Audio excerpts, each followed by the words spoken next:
Hi again, and welcome to another installment of Your Child in the Media. You know, as an author of children's books and children's TV shows, people often ask me, what should I look for in a story that my child should be engaged in? You know, should it be plot? Should it be theme?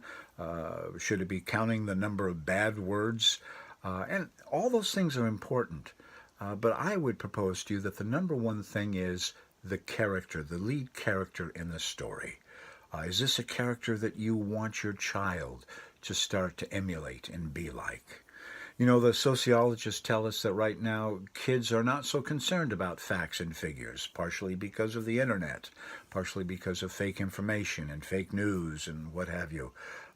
That they're more concerned about building a relationship with somebody that they can trust, that's an easier way to present the facts to them. I teach part-time at a local high school, partially to keep my toes in the cultural water. 30% of the students are Christian, and I teach a class on the life of Jesus. And those kids pay attention to me, not because I'm reading them facts and figures in the Bible, though that's important. They pay attention because I've built a bond with them, because they trust me, because they trust my experiences.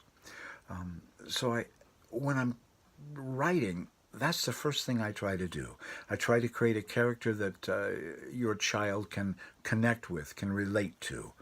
I remember I have a very popular boys' book series called The Incredible Worlds of Wally McDougall. I could not sell that thing to a single publisher. They all said, no, your character is sort of a bungler and clumsy. The boys want to read about superheroes, role models. And I kept saying, no, they want to relate first. And if that character tries to be a hero, that's so much the better. And finally, I think it was the very last publisher, finally said, well, we'll give it a shot.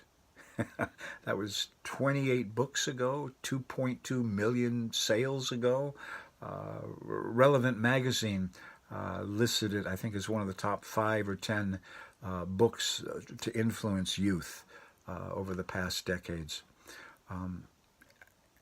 It's important to ask yourself, is this who I want my child to hang out with? That makes me concerned over things like Batman and Wolverine, well-produced, well-written shows, oftentimes with a good ending, a good moral ending, but the character is an anti-hero. And as good as they may be at the end, your child is spending 2 hours or 200 pages with somebody that's not so good. You know, Paul says that bad company corrupts good morals. And I would propose that the opposite is true too, that good company inspires and generates good morals. So when you're looking for a project, whether it's a book or a TV series or a movie, take a look at who that lead character is and see if that's somebody you want your child to start to imitate a little bit and emulate. All right? Thanks again. See ya.